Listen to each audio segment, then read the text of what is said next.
Faith is a lifestyle. It is the mountain on which you stand that makes you believe that a dream is actually attainable. It is the concrete evidence that makes the logically impossible seem completely tangible. It seemed hopeless, but faith. I can't prove it, but faith. I can't explain it, but my faith has given me peace. I'm a Christian with $100 million vision. Can nobody box me and say that's a contradiction? Goal driven, God just blessed me with ambition. Look up when there is, he rests the definition. King.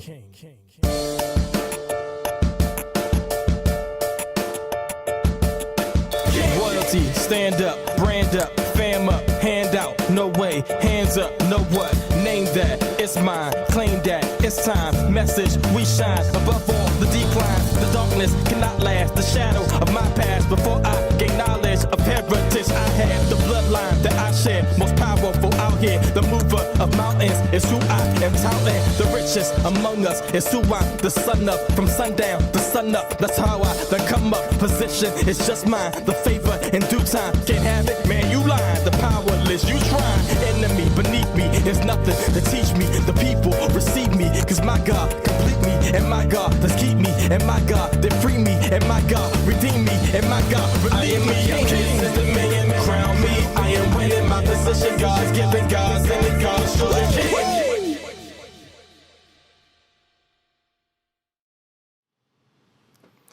Ladies and gentlemen, welcome to the Elevation Podcast. My name is Shawn Riff-Raff, and I am here. I'm definitely thankful today because I have a special guest here on the line with me.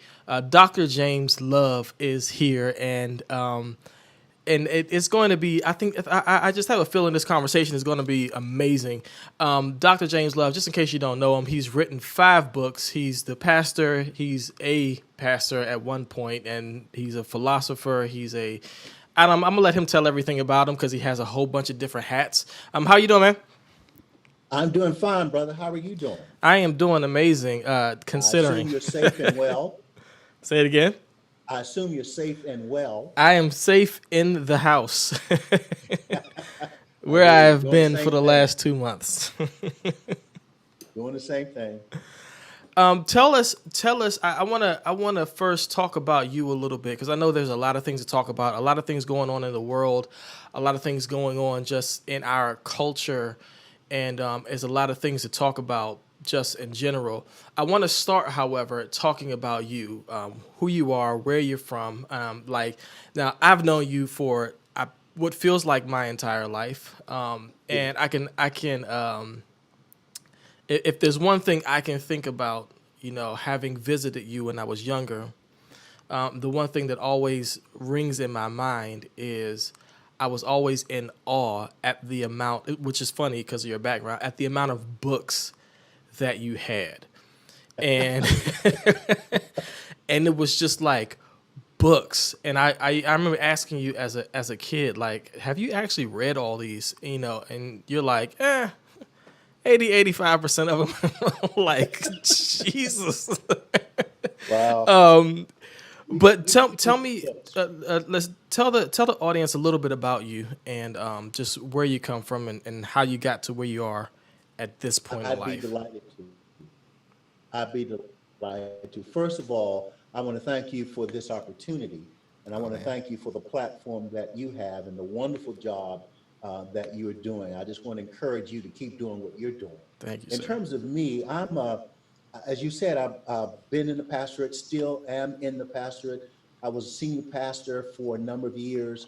So I'm very much familiar with the local church, very passionate about the ministry and the purpose of the local church. Over the last couple of years, I've gravitated more towards the academic world. I have my doctorate degree. I have the privilege of teaching at Prince George's Community College, teaching the philosophy department. So I teach philosophy and ethics and stuff like that. I'm also an adjunct professor at Lancaster Bible College.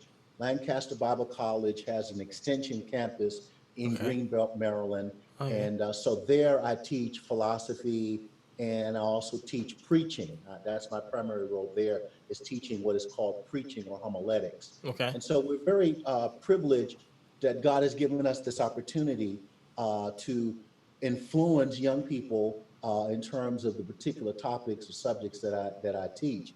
And so I'm very much interested in more of the intellectual, rational approach to faith. Sure. I believe that we need to give people cogent answers to the Hmm. questions that they raise. And so we try to do that. And you made mention of the books in my library. I think I've got probably about 7,000 I volumes in my library, most of which are in the area of philosophy, yeah. theology, preaching, stuff like that. Right. It's not like random books. It's like you No, have no, no. books. You won't find books in sociology or Right. history in my library. Most Right. of my books are either theology Right. or philosophy or commentaries. I got a whole bunch of commentaries Right. because we are fundamentally a Bible teacher. Right. We love the Lord. We approach the world from a Christian worldview, and that's one of the things that our ministry really tries to enhance in people's lives is cultivating a Christian worldview. God has a perspective on Hmm. what's going on in our world. Right. God has a perspective of what's going on in our individual lives. And often people who claim to be Christian do not have a Christian worldview. And that worldview manifests itself in situations like we're dealing with George Right. Floyd's murder and all of the uproar, deservedly so, Right. with respect to that. What's the biblical perspective? What is God's view with respect to the murder of this innocent Black man? That's a good question. I mean that is, I think, what is on the minds of most people. To be perfectly Right. honest, you know, what is God's view on it? And even further, what is God's view on America as we're Mm-hmm. dealing with systemic racism, issues of Yeah. systemic racism, and issues of just injustice. Like I think a lot of people are struggling to understand Yeah. where is God in this. But I Well, know you've got a lot. I know you've got some stuff to say. I'm interested in just listening. on that question that you mentioned, Yeah. let me just say a couple of things fairly Sure. quickly. Number one, God is a God of justice. Psalms 89, verse 14 says that righteousness and justice are your throne. Right. So God is fundamentally a God of justice and righteousness. Yes. I believe what's going on in America is that God is judging America. Mm. I think the coronavirus, and I'm not saying that God caused the coronavirus. I'm not saying that. Right. But I'm saying that the virus is interesting to me that this virus has literally turned our economy, has turned all of the social institutions, our Right. medical establishment upside down. What it has revealed is the patent racism and injustice in the medical system, Yeah. in the criminal justice system.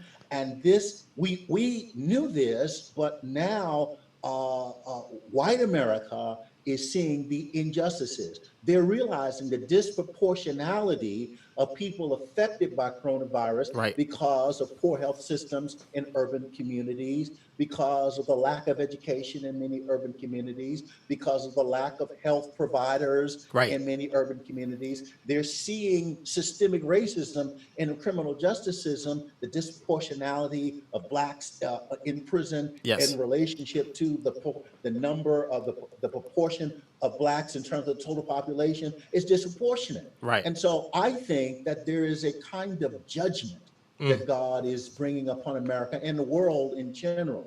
Right. As it relates to where God is in terms of George Floyd or Rodney King, going way back in the Right. day, if you will, uh, God is displeased with racial injustice. God Absolutely. is displeased with the lack of empathy and compassion and depraved inhumanity that police officer could have his knee on a man's neck for almost 9 minutes Right. with no remorse, no sense of humanity. That's pure evil. Right. That's pure evil.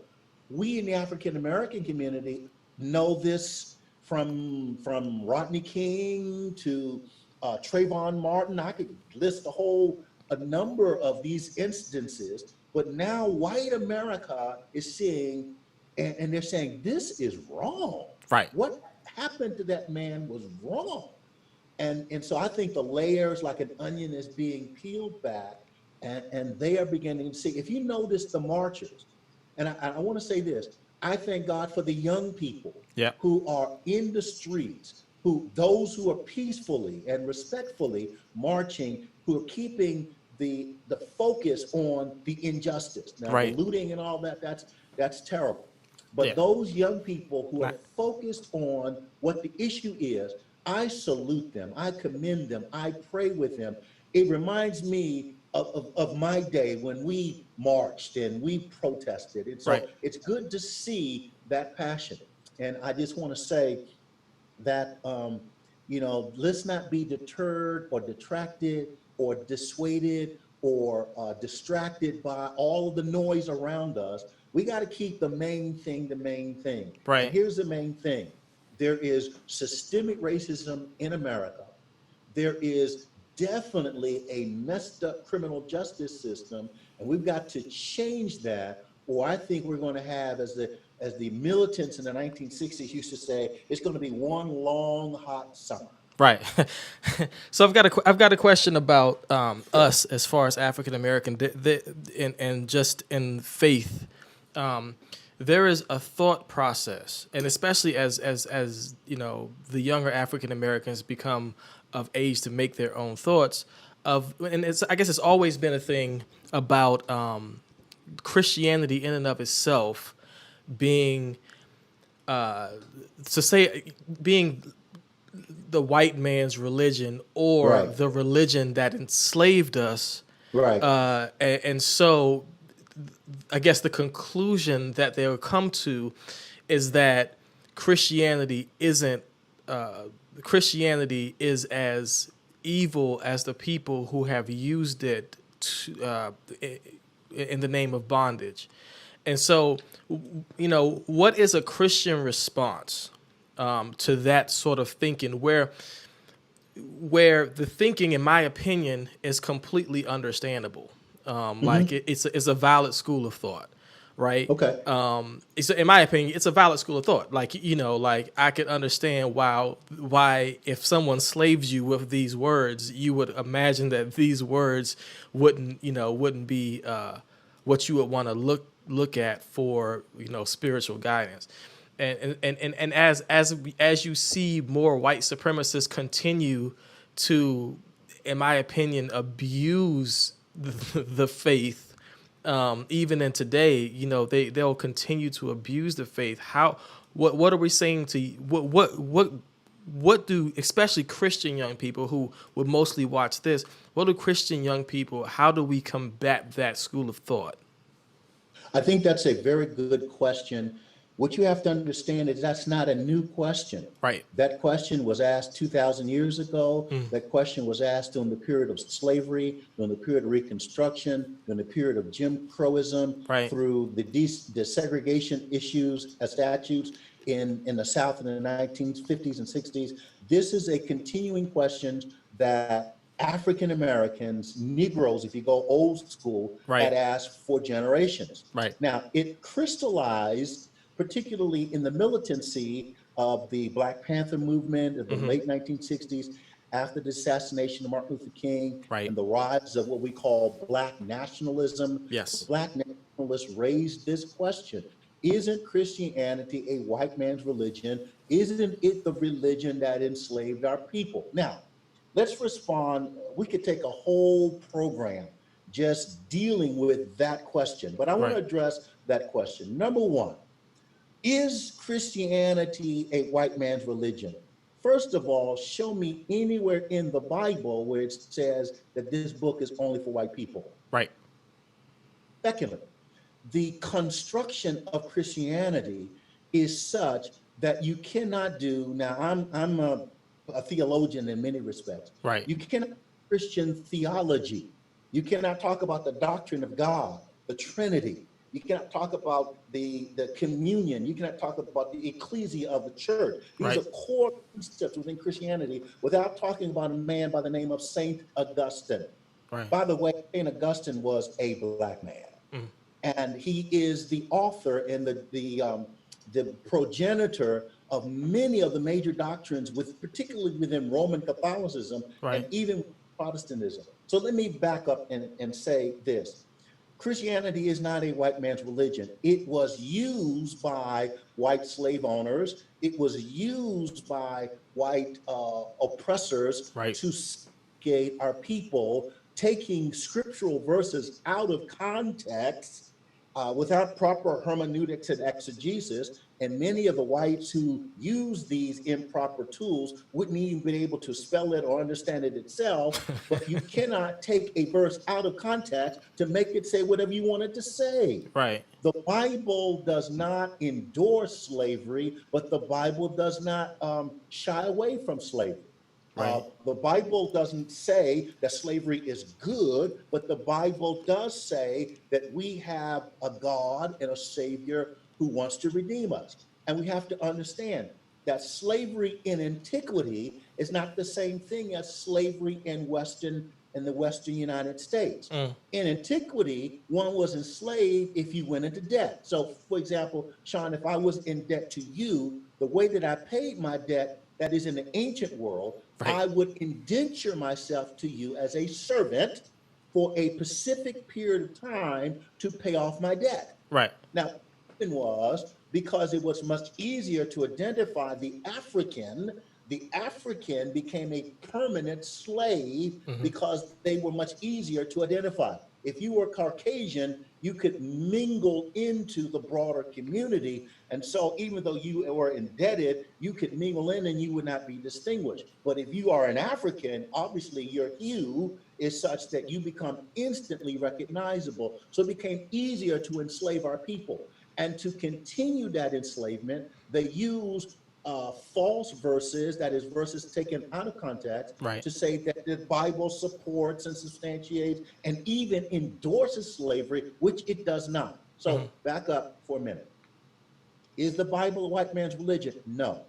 The Bible is about a God who brings universal salvation through Jesus Christ. The Right. Bible is about repentance. The Bible is about being made right with God. Ultimately, what the Bible does is show us our broken humanity and how Christ has redeemed us from that brokenness. Right. Now, can that be abused? It certainly has. Let me Right. give you the clothes that you wear are clothes that maybe a white person made.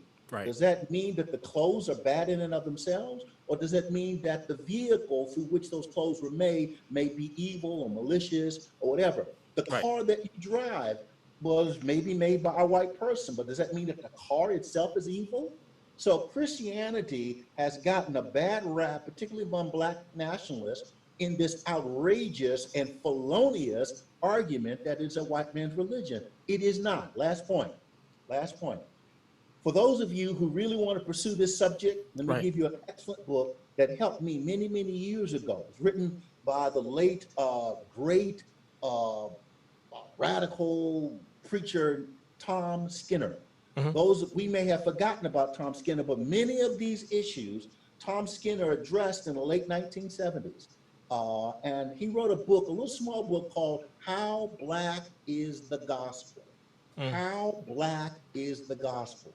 If you can get a copy of that book, it'll change your life. Because what Tom Skinner had to address is what many of us who have come into a kind of enlightenment had to address, Right. is indeed Christianity a white man's religion? And what Tom realized is that I do not have to give up my blackness in order to be Christian, because Christianity does not require me to be black or white. Christianity is racial. Right. It's whosoever will Yes. come. It has Yes. to do with the fact that we have a broken relationship with God, and that God sent Jesus to redeem us from that brokenness. And one last thing, I keep saying one last thing, but this It's is all one good. last thing. It's good. It's The good fact right of the now. matter is, any notion of Christianity as white man's religion is fallacious, because this Jesus comes from the Middle East. And Right. guess what? Middle Eastern people are not of white hue. They are of a darker, more olive hue. So we could say, in one sense, I won't go this far, but I've got many colleagues who I agree with who would say that Jesus was black Right. or a person of color. Right. And Right. so the notion of Jesus as a white, blonde haired, blue eyed, European white dude is fallacious. Right. So I hope that finally we can put to bed the notion of Christianity as a white man's religion. It is not. One of the greatest theologians in the Christian community was a man by the name of Saint Augustine. He wrote the Confessions of St. Augustine. He wrote the Cities of God. He wrote the Enchiridion of Faith, Hope, and Love. And he was a person of color. And the Roman Catholic Church regards St. Augustine as the doctor of theology. So our Christian understanding of doctrine comes from a black man or a man of color, to be honest. And the idea that I have to become white in order to become Christian is just totally nonsense. It's so Right. laughable that I can't believe that that argument still persists. Man, it persists and it And one persists last thing, I loud. keep saying one last thing. It's all good. I wrote a book some years ago called How Black Presence in the Bible. Right. If you do a study in the Bible, you will see a lot of talk about the Ethiopians, Right. the Libyans. Right. You will see a lot of talk about black people. They are in the Bible. Go to Genesis chapter 10, for example. Ham, Nimrod. So there's so many people of color. Color was not an issue in the ancient world. Right. It was economics. Yes. And so the notion of Christianity as white man religion is so laughable Right. that I'm amazed that it has any intellectual momentum whatsoever. Let me ask you this, because I want to ask I want to ask questions to you that young people find hard. Sure. Most African American, especially young people, but in general, African Americans do not believe that the leader of this country, they do not believe in the leader of this country. And they have, and if you go different places, it's always about pray for your leaders. And then I think that you find yourself at a place where you can't really do that, because it's you get to a point of especially when you're younger, you get to a point of just hatred. Yeah. How do you guide? How could you guide people through that, knowing that just knowing that while I would have to call millions of people marching around the world in Black Lives Matter, he'll put the concentration on the exception and not the actual, not an actual thing going on. So he won't at all mention the Black Lives Matter, the movement, systemic racism, anything that a lot of other people are beginning to mention. He'll start talking about the rioters or the looters, and the truth is that is a very, very minute part of what's going on in reality.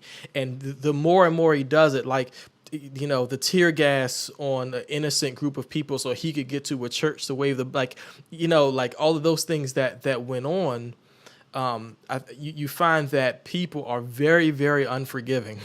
What is a realistic way to bring those people? What is the Christian thing right now? Like, let me say that. Let me say it that way. Yeah. What? Couple of comments. Number one, this president is a narcissistic, homophobic racist. Period. I have little or no respect for the man. Period. I have great respect for the office. I am commanded by Scripture to pray for those in authority. And so it becomes problematic when you have a president that personally he's a narcissistic egomaniac, if I could be that blunt. And I'm not a political guy. So for me personally to make these kind of comments is out of character, but I have to Right. call it as I see it. Right. And so now the biblical admonition, and I'm challenged by that, is to pray for those in authority, Right. pray for the leaders. Romans 13, 1 Peter 3 speaks to this kind of issue. I would say this, as a Christian, I have to first of all cultivate a biblical worldview. Mm-hmm. The biblical worldview is what governs and guides my life. For example, as a married man, I'm commanded to love my wife. But Mm-hmm. what if I don't feel like it? Right. What if she, quote, don't deserve it? Mm-hmm. So I've got a choice to make. Do I lean on my own understanding, Proverbs 3, verse 5 and 6, Right. or do I trust in the Lord? What I'm saying to you as young people, if you have a Christian worldview, even though these issues are challenging and they're hard to do, we are still commanded to obey the laws of the land. We're still commanded to love our enemies. What distinguishes you as a Christian from those who are not a Christian? Not that it's convenient, not that you feel like it. Then I think if your Christianity is what I feel like, then it's not real Christianity. Right. Real Christianity costs something. Mm-hmm. It costs me to love my wife. Right. It costs me to pray for this particular president, even though in my heart I don't really want to. Right. But am I governed? Watch this, Sean. Am I governed by what I want, or am I governed by a higher authority? Yes. And so the issue becomes obedience or submission. Now, I'm not saying that we need to send him Christmas cards and things like that, but I am saying that I am commanded by my Lord to pray for those in authority. Mm. And when they transgress against biblical principles, I'm commanded to obey God rather than man. Mm. So my point to those watching this is simply this. If you have a biblical worldview, these are challenging days and challenging things to do, but you are not governed by the worldly perspective. You're not governed by that. You're governed by the kingdom of God, by the principles of God. And so as a husband, I have to love my wife. As a wife, she has to submit to her husband. I'm commanded to obey the laws of the land. I'm commanded to pray for my brothers and sisters. I'm commanded to love my enemies and all of that. And these are things that are not easy to do. That is what distinguishes the Christian from the non-Christian. Let me give you an example. If you've ever been to Lancaster, Pennsylvania, you've ever been up to that Dutch area up Right. there in the western part of Pennsylvania, Yeah. it is very clear that these people are different than the rest of us. Right. And I use that as an example. How do we determine their distinction? We determine their distinction by how they talk, how they dress, and how they govern their lives. We may not agree with them, we may not even like them, but here's the thing, they are different than what we are. Right. And it's very distinguishable. So what distinguishes me from a Christian? Man looks at me and he sees me respecting my wife, loving my wife, treating my wife good and so forth. And he says, well, how can you do that? Well, my Lord tells me to do this. Right.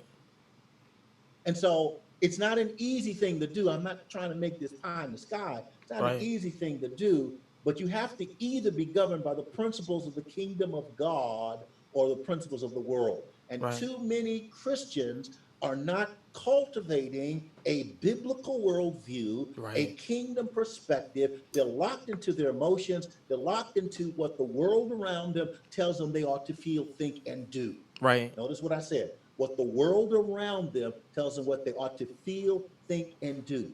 We ought to protest. We ought to make our voices heard, but we also ought to keep in mind the principles of the kingdom of God. So I pray for the county executive. I pray for the governor. I pray for the mayor of the District of Columbia. Right. I pray for the governor of Virginia. I even pray for this president. Right. What? You answer hard questions really, really easy. I'm trying to think of a harder one. Well, Sean, because of my experience with students at the community college and so forth, in my classes, I get asked not this kind of questions, but I get asked tough questions all the time. Yeah. And so in order for my gift and my service to be manifested, you got to study and prepare, and you got to, understand the question, articulate the question, and then give a response to the question. Yeah. So I'm very comfortable with addressing what they call the tough questions. Yeah. What do you feel like through this whole? Ooh, I've got two questions. The first one, what do you feel like through this whole? Let's talk about injustice first. No, let's not talk about injustice first. What was it when the pandemic happened? When the pandemic happened, there was a sort of a split understanding from where the church should stand, and so there was the follow the laws of the land, and then there was the you're stomping on my First Amendment Yeah. right to assembly. Was there a correct response to that? Like, were the churches who had church was it a correct response? Because the churches who decided to have church anyway would criticize the churches who didn't have church or went completely online, and the churches who went completely online would criticize the ones who continue to have church as it's not safe for your people and you're not covering. And what was the correct, maybe let's say, or what's your opinion about the church's response in the times of Okay. pandemic? I think that's a good question. I've got a couple of comments to make on that. Number one, the authority, the state said that there is a serious serious virus that's affecting millions of people. We are Right. already over 100,000 deaths. Yeah. I want that to sink in. 3 months ago, these people were alive. Yes. Early March, these people were still alive. Yeah. We're in June now? They're dead. Yeah. 100,000 worldwide. I think we're around a million, almost Right. a million worldwide. So here's the first point. This is real. Right. This is real. Second point. Should churches continue to have service? And here's the argument that these churches would make. Well, then we're going to have faith. We're not going to operate in fear and stuff like that. Here's my response. The Bible says the devil tempted Jesus and said, look, if you're the Son of God, this is Matthew 4, I want you to turn this rock into bread. I want you to walk off the cliff. Jesus says, you shall not tempt the Lord your God. Right. What Jesus is saying is this. There are certain natural laws that are real, and we have to be cognizant of those natural laws. So my response is this. If the state said you couldn't pray, you couldn't read the Bible, you couldn't have religious services, then we need to react to that by saying, no, you can't do that. One, we've got constitutional rights. Number two, God commands his people to pray and read the Bible and stuff like that. If the state said you couldn't do that, then we got a problem from Right. my perspective. Got you. The state didn't say that. Right. What the state said is this. Hey guys, we got a thing that's really killing people, and you have technology through Zoom and all the social media stuff that you Right. guys are so adept at, that you can still have a kind of a service. You can still get the word out. You can still have your sermons and stuff like that. You can do all of those things, and we'll even help you with it, but we're just trying to keep the populace safe. Right. So you may be cool, but if you get infected by somebody else, then you go to your parents, go to somebody who has a pre-existing condition. This is a problem. Right. So I thought the governor was spot on. I don't always agree with the decisions of the governor, but I think in this instance, he was thinking about the greater good. Right. He did not tell churches that they couldn't have religious programming. He just said, look, I'm going to encourage you not to gather because of this virus remember that the whole curve instances, Right. the curve was ascending. It wasn't descending, it was ascending. And so my response is those ministers, and I want to be very clear on this, those ministers who endeavor to invoke my constitutional rights, my right to religious freedom are fools. Fools. Why? Because they're fighting the wrong battle. It's a misplaced argument. here is what they ought to be concerned with. I've got, whether I got a church of 50 or 500 or 5,000, what's best for the people? Yeah. As a leader, sometimes I've got to make unpopular decisions because it's in the best or greatest good for the greatest number of people. Mm-hmm. And so, as a pastor, what we said was, we're not going to have service. I mean, we're not going to physically gather in a building. We're Right. going to use Zoom. We do Zooms, live stream, all that kind of stuff. All this is beyond my skill set, by the way. But we're using all of the social media stuff. And guess what? We are reaching people beyond what we normally would have reached. Our income has increased. We're Right. getting people from Georgia, New York, California. Got Right. one brother in Asia, I think it was Thailand, someplace like that, that was watching our program. So what? Guess what? The ministry is still going on. Ministry is still going forth. Yeah. And guess what? We are concerned about the health of our people, particularly our elderly.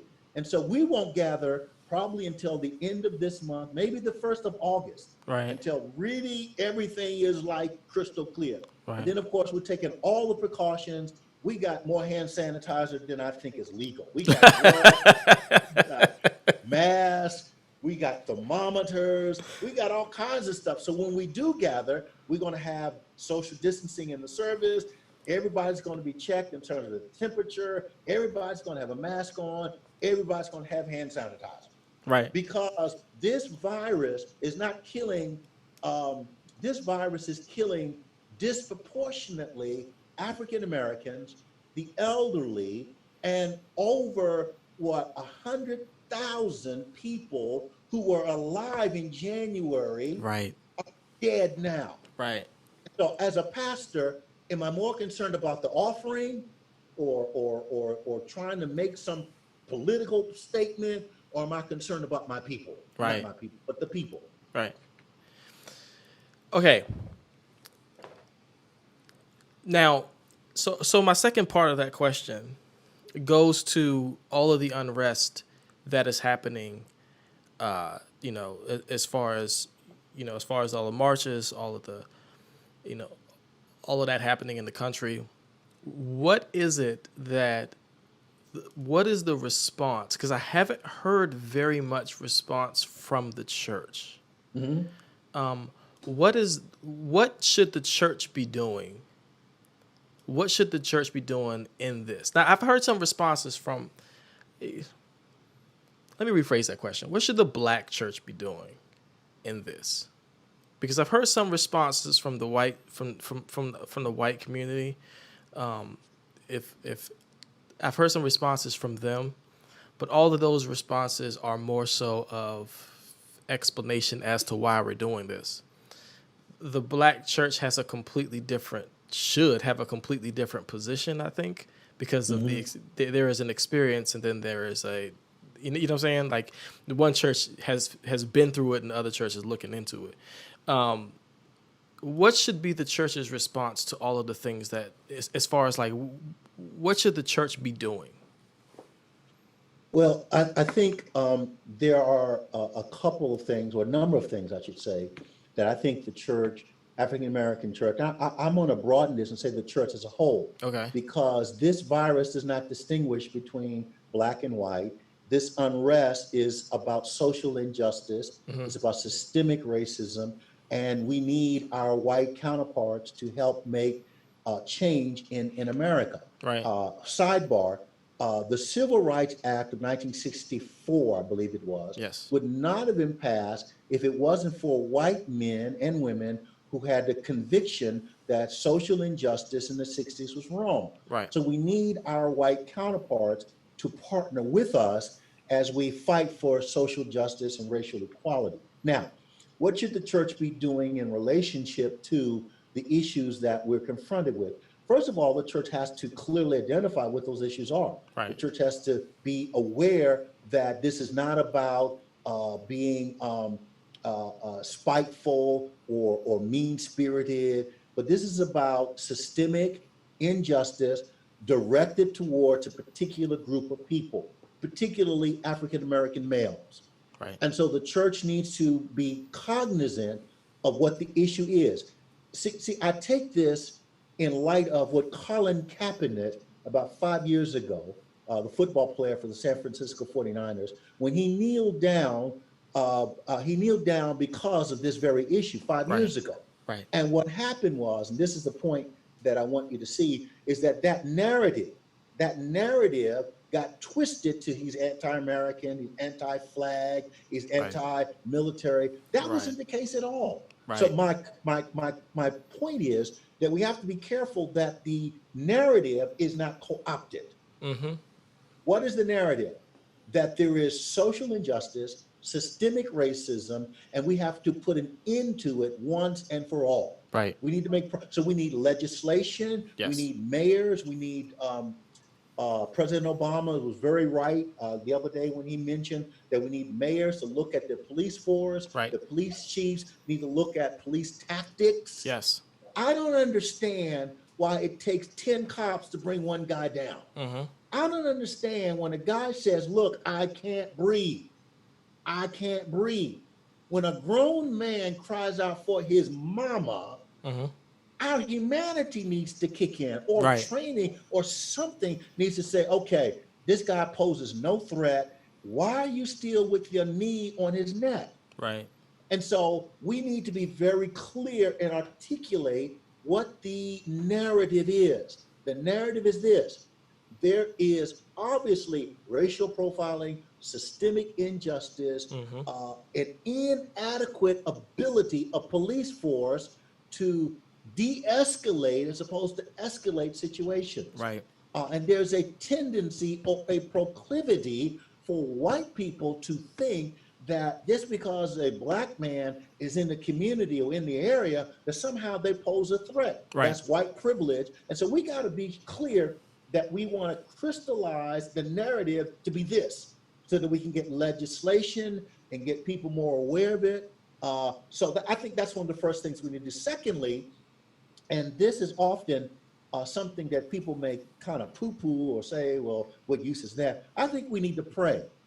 I think we need to pray. The book of Second Chronicles talks about, if my people will humble themselves and pray, and I will heal their land. We need to pray. We need to ask God to lift his hand of judgment, and that there is a sense of reconciliation and a sense of community. Because one thing that the coronavirus has said to all of us, we in this together. Right. Because the coronavirus says, I don't care if you black, white, or Asian, pink, polka dot, or blue. Right. I'm going to affect you if you expose yourself. And so we have had to learn that, guess what? As a human community, we're part of that community. Right. And so I think we need to make sure the narrative is clear, that is not co-opted by other things. I think we need to pray. And I think thirdly, you mentioned it very, very astutely. We need to not listen to the noise coming from this president. Right. Here's the thing. This president does not have the capacity to nuance an argument. Mm-hmm. I don't know if he reads. I don't know if he's got the mental acumen to wonder and look through issues, but he does not have the nuance ability. When I say nuance, the ability to look at the specifics of a particular issue. Right. It's like a chapter. He sees the whole book, but he doesn't see the individual chapters. Right. So for him, what he saw was looting. For us, we saw peaceful protesters. For him, what he saw is property being damaged. For us, we're looking at a man who was literally executed in front of us in broad daylight, and 4 cops who were supposed to protect and serve just watching as this nonsense was going on. With witnesses. Where is Know when the camera was on. where is the president's capacity to say, I abhor the looting, but the issue is something I stand with? I appreciate the governor of New York, Mayor Cuomo. Yeah. He said, look, the issue is not about the looters, as abhorrent as that is. The issue is that a black man was murdered once again. He said, here we go again. We could talk about Rodney King going back to 1991, or Trayvon Martin in 2012, or Eric Gardner in July of 2014, or Freddie Gray in Baltimore a few years ago, or Michael Brown and the whole Ferguson thing. Here we go again. Why can't this president nuance the arguments that's being made and say, look, We need to stop the violence and all of that. But the issue is this: he doesn't have that capacity. So Right. he'd rather talk about looters. He'd rather talk about property damage. He'd rather talk about I'm going to send the military in because he's incompassionate. He doesn't have the capacity to be a comfort. What we need is a comforter in chief. Right. He knows the commander in chief role, but can he be comforter in chief? Right. Could you imagine how Barack Obama, for example, would have handled this?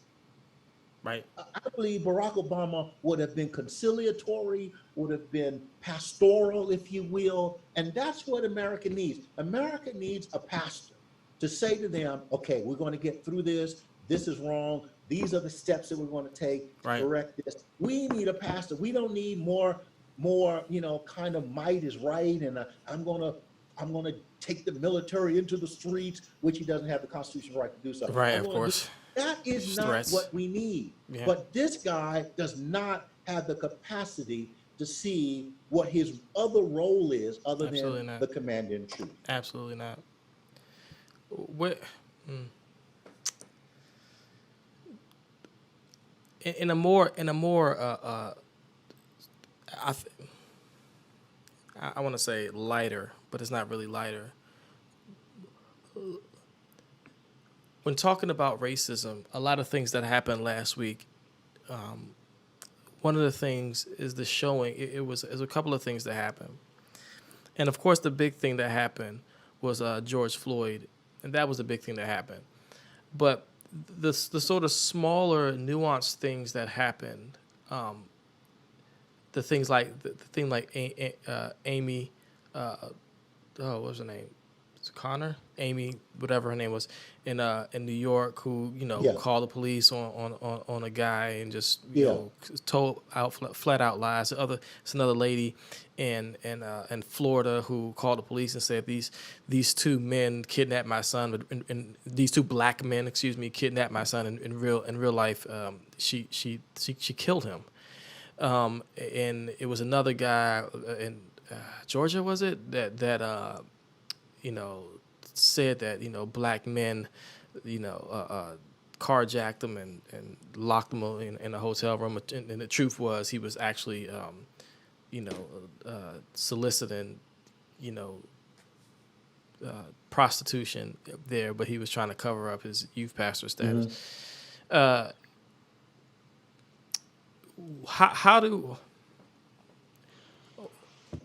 that is I think those type of things is what leads to the spirit of, like, it's always been, if you blame it on a black man, you can pretty much get away with it.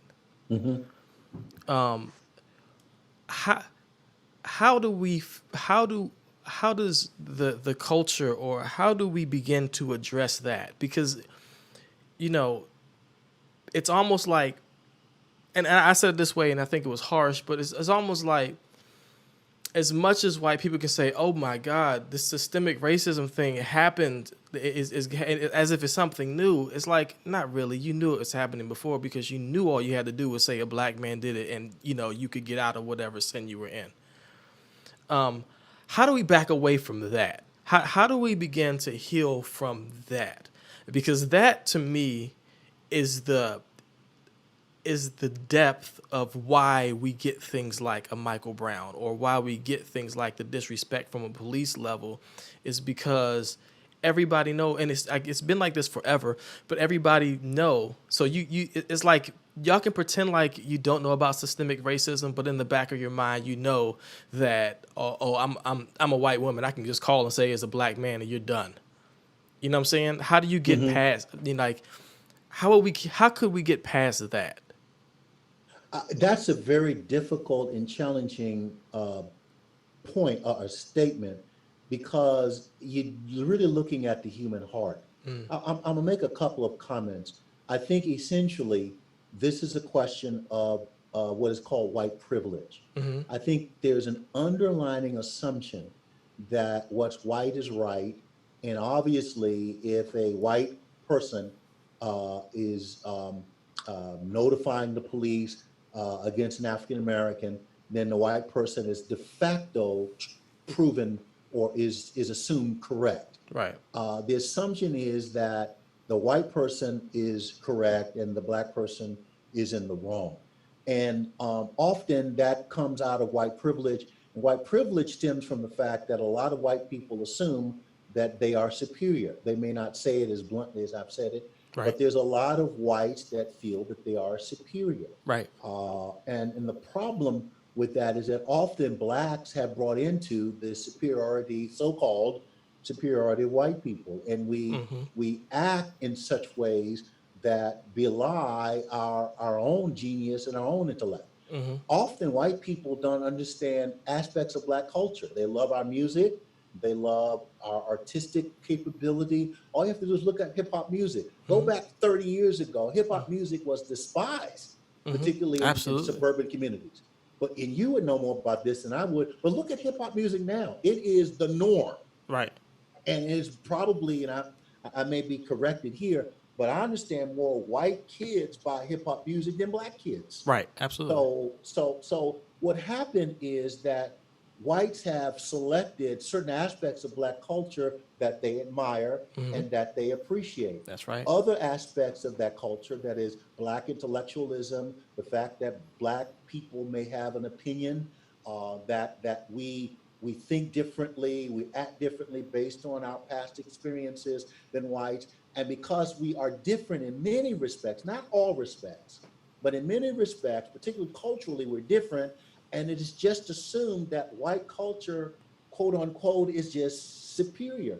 Right. And white people, though they may despise injustice, and maybe even despise racism, they don't understand how they benefit from the system because they're given the benefit of the doubt. Right.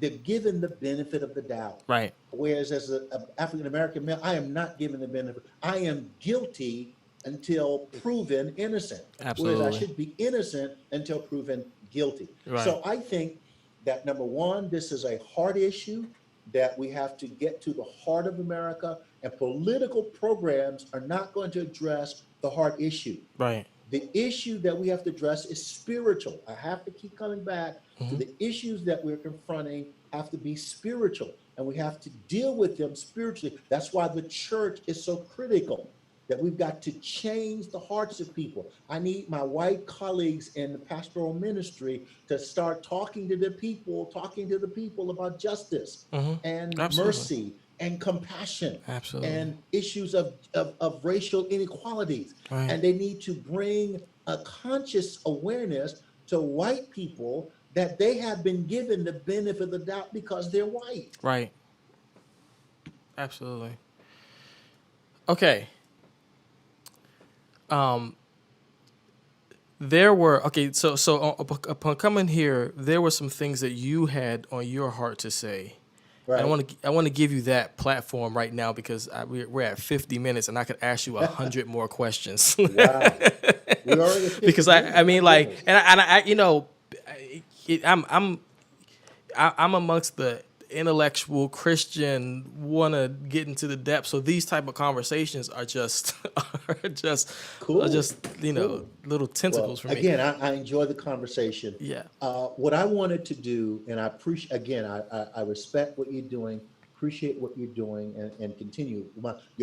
I'll be praying for you more regularly, that you would be successful. That this platform, you guys use the word blow up. I'm praying that this platform really blows up. I would use the word expand and grow. I pray that would happen for this platform. And thank you for this sir. opportunity.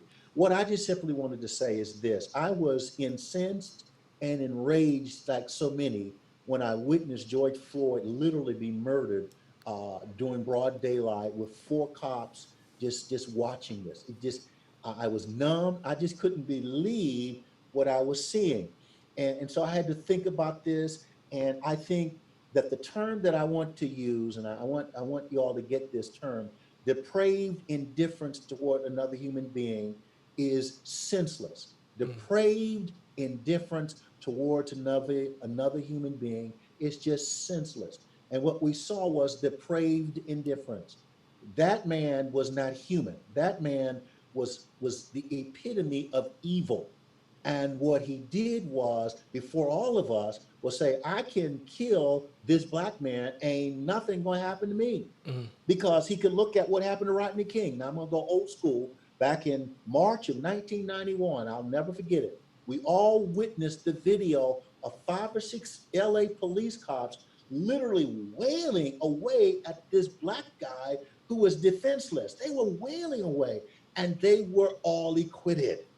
Trayvon Martin, that didn't involve a police person, but another young black guy killed. Freddie Gray in the he was, the Baltimore City police officers had him. He was not a threat, and yet he died. And then of course Michael Brown in Ferguson, police officer shoots him dead, unarmed, shoots him dead. Or I could think of Eric Gardner, New York guy. 4 or 5 cops wrestled him down to the ground, and he started saying, I can't breathe, and he died. Breathe. So here's the point. This officer obviously assumed that he could get away with this, because look at the other cases that I've enumerated, and I've only mentioned a few of them. There are many, many more, Right. that nothing was done to the police. And this is something that has to stop. It just has to stop.